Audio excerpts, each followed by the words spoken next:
बड़ी चीज ये है कि आप लोगों को सबको पता है कि परसों देर रात रिजल्ट आया है 68वीं बीपीएससी का।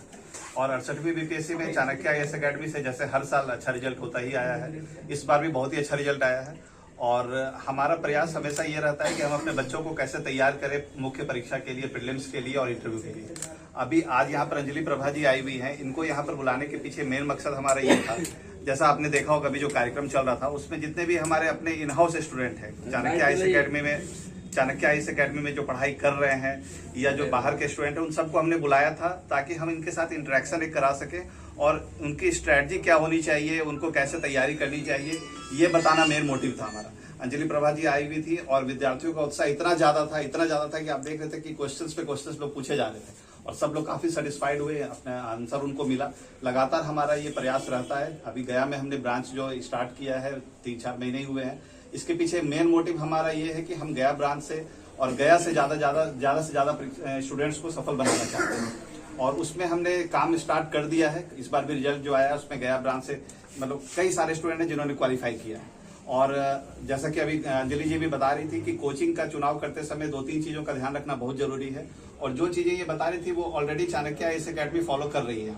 जैसे हमारे पास स्टूडेंट्स तो काफी है, नंबर्स ऑफ स्टूडेंट काफी हैं, लेकिन हम लोग एक बैच में सिर्फ छात्रों को ही एंट्री देते हैं। आप ऐसा नहीं है कि एक बैच में 200 स्टूडेंट 250 स्टूडेंट बैठ करके पढ़ाई कर रहे हैं, ऐसा नहीं होता है। हमारे यहाँ टीचर का 1-to-1 इंटरेक्शन हो सके इसलिए हम लोग ज्यादा से ज्यादा 50 से 60 स्टूडेंट्स का एक बैच बनाते हैं और जो भी टीचर है वो हमारे सेंट्रलाइज सिस्टम जो न्यू दिल्ली में है वहीं से पटना भी आते हैं और वहीं से गया भी आते हैं। अभी भी जो भी शिक्षक यहाँ पे क्लास ले रहे हैं वो लगातार आते हैं यहाँ पर और आकर के एक सब्जेक्ट को कंप्लीट करते हैं, फिर वापस चले जाते हैं। फिर दूसरा सब्जेक्ट के दूसरे टीचर आते हैं। इसके अलावा स्टडी मटेरियल जो हम लोग प्रोवाइड करते हैं उसको भी लगातार रिसर्च किया जाता है। जैसे अभी परसों जब रिजल्ट आया उसके बाद हमने जो हमारा अभी एग्जिस्टिंग स्टडी मटेरियल है उसको हमने रिवाइव करवा दिया। अभी कैंडिडेट्स बैठ करके, जिसमें अंजलि जी भी शामिल होंगी, और हमारा जो स्टडी मटेरियल है उसको ये लोग देख करके उसमें अपना इनपुट देंगे कि उसको कैसे और बेहतर किया जा सके। तो ये सारा प्रयास चाणक्य आईएएस अकेडमी लगातार करते रहती है और यही वजह है कि हमारा रिजल्ट हर साल काफी अच्छा रहता है। परिचय बताइए। मेरा नाम ऋषभ सिन्हा है, मैं बिजनेस हेड हूँ Chanakya IAS academy Bihar region में। सर पहले सब यही आके सेटल हो गए, तो मैं प्रॉपर गया की हूँ और मैंने अपना स्कूलिंग भी यही गया से केंद्रीय विद्यालय नंबर 2 से की हूँ। उसके बाद मैं अपना ग्रेजुएशन यूनिवर्सिटी के शहीद भगत सिंह इवनिंग कॉलेज से की हूँ। उसके बाद मैं मास्टर्स के लिए नालंदा ओपन यूनिवर्सिटी में एडमिशन ले ली थी और साथ ही साथ मैं अपना प्रिपरेशन कर रही थी। क्या अचीव किया है आपने? मुझे 68 बीपीएससी में 7th रैंक मिला है। इससे पहले 67 बीपीएससी मेरा पहला प्रयास था जिसमें मुझे 158 रैंक मिला था। जैसे छोटे शहर से रहने वाली है और इतनी बड़ी मुकाम हासिल की, कैसे संभव होता है? ये छोटा और बड़ा शहर कुछ मायने नहीं रखता। अगर जो आपका लक्ष्य वो बहुत बड़ा है तो आप कहीं भी रह के उस लक्ष्य को प्राप्त कर सकते हैं। बस आपकी जो है ना इच्छा होनी चाहिए, चाह होनी चाहिए और अगर लगन के साथ लगे रहोगे ना उस प्रयास में तो जरूर आपको सफलता मिलेगी। क्या सोच थी आपकी? क्या सोच है आपकी आगे क्या करना चाहूँगा? मेरा तो बस यही सोच है कि जिस वैल्यूज को मैं प्रीच करती हूँ ना, जो लोगों को बोलती हूँ कि ये वैल्यूज सबको फॉलो करना चाहिए, अगर उस वैल्यू को मैं सर्विस में जाने के बाद भी इंटैक्ट रखती हूँ, उसको प्रैक्टिस में लाती हूँ, तो मुझे लगा है कि असली मायने में वही सक्सेस होगा।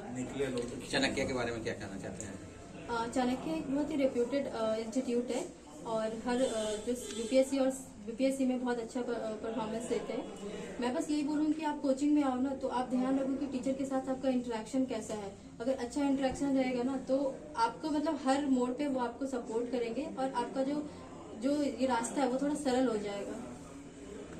परिचय आप अपने जैसे साथी को क्या जूनियर को क्या देश देना चाहते हैं? मैं बस यही बोलूँगी कि सबसे पहले जब आप अपना लक्ष्य तय करते हो तो पहले ये देखो कि आपका उसमें जाने का मन है या नहीं, आपकी उसमें लगन इतना डिवोशन है क्या कि अपना दे सकते हो उसमें टाइम। तो ये सबको ध्यान रखना है, साथ ही साथ कंसिस्टेंट रहना है। ये नहीं कि होता है ना कि 2-3 दिन पढ़े 3-4 दिन घूमने चले गए, तो ऐसे नहीं होगा। आपको बहुत ही कंसिस्टेंट रहना होगा। आपको अपने जो होता है ना घूमने वाले दोस्तों से थोड़ा दूरी बना के रखना पड़ेगा और आपको बस लगातार मेहनत करना पड़ेगा। एक न एक दिन आपको सफलता जरूर मिलेगी। परिचय बता दें। इंट्रोडक्शन है सर। मेरा नाम अंजलि प्रभा है और मुझे 68 बीपीएससी में 7th रैंक मिला है और मैं गया के शास्त्री नगर की निवासी हूँ। ये जो जर्नी है मतलब इजी तो नहीं होता है क्योंकि आपको इसमें बहुत टाइम देना पड़ता है, आपको हमेशा मोटिवेटेड रहना पड़ता है। तो मतलब बहुत डिफिकल्ट होता है, वो शब्दों में तो बयान नहीं किया जा सकता। लेकिन जब लिस्ट में नाम आ जाता है ना तो बहुत खुशी मिलती है और अगर आप टॉप 10 में आ जाते हैं तब तो वो खुशी मतलब बियॉन्ड एक्सपेक्टेशन होती है। तो मुझे भी बहुत अच्छा लग रहा है और ये सबके सहयोग से हुआ है। इसके लिए मैं सबको बहुत तहे दिल से धन्यवाद देना चाहती हूँ। इस सफलता का श्रेय किसको देना चाहते हैं? इसका श्रेय सबसे पहले तो मैं ऊपर वाले को देना चाहूँगी। मतलब वो मेरे लिए ध्रुव तारा की तरह है। जब भी मैं क्लूलेस होती हूँ तो मुझे लगता है कि वो मुझे डायरेक्शन दिखा देंगे। इसके अलावा मेरे पेरेंट्स, मेरे फैमिली का बहुत सपोर्ट है और मेरे कुछ चुनिंदा फ्रेंड है जो बहुत इंपॉर्टेंट रोल प्ले किए है मेरे लाइफ में। खास करके जो मेरी बेस्ट फ्रेंड है वो मेरे लिए बहुत इंपॉर्टेंट है और बहुत इंपॉर्टेंट रोल भी प्ले किए। तो मैं सबको बोलना चाहूँगी कि आप भी अपने ऐसे कुछ दोस्त रखें जो आपकी इस जर्नी में बहुत मदद करें, ताकि आपको ये जो जर्नी है ना थोड़ा सरल हो जाए। और इसलिए मैं सबको बहुत बहुत धन्यवाद देना चाहती आज हूँ। यहाँ चाणक्य में आपको सम्मानित किया गया है, बच्चों से भी आप इंटरेक्ट हुई, कैसा लगा, क्या कुछ बातें हुई हैं? हाँ, मुझे बहुत अच्छा लगा। ये बहुत गर्व का मोमेंट होता है किसी के लिए भी अगर उसे सम्मानित किया जाता है तो।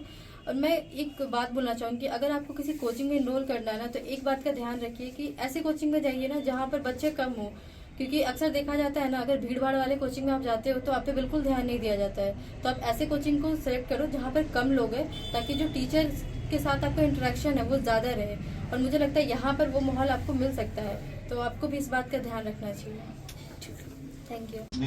फोटो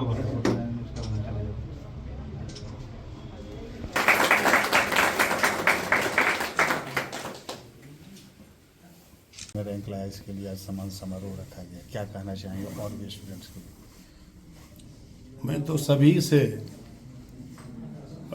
उम्मीद रखता हूँ और मैंने तो अभी कहा अपने व्याख्यान के दरमियान कि मेरे ही प्रेरणा से गया में हमने सेंटर खोलने के लिए बहुत ही लोग को उत्साहित किया था। और आज बड़ी खुशी हो रही है कि हमारे बीच की अंजलि जी 7th रैंक लाई है बिहार में। और हम तो बच्चों को यही संदेश देना चाहते हैं, गया के बच्चों को, कि मैं उम्मीद करूंगा कि अगला टॉप 1 में हो, 1 to 10 में नहीं, बिहार का, गया का मेरा बच्चा 1 नंबर पर आवे। यही इन लोगों को संदेश मैं देने आया हूं और कह रहा हूं। वो किस लिए किया जाता है? आज का जो इवेंट है उसको कराने के पीछे मेन रीजन रिजल्ट आया है और उसमें आपके अपने गया शहर से अंजलि प्रभा है जो रोशन किया है। तो तालियों के साथ करते हैं। तो सबसे पहले मैं सर से अनुरोध करूंगा कि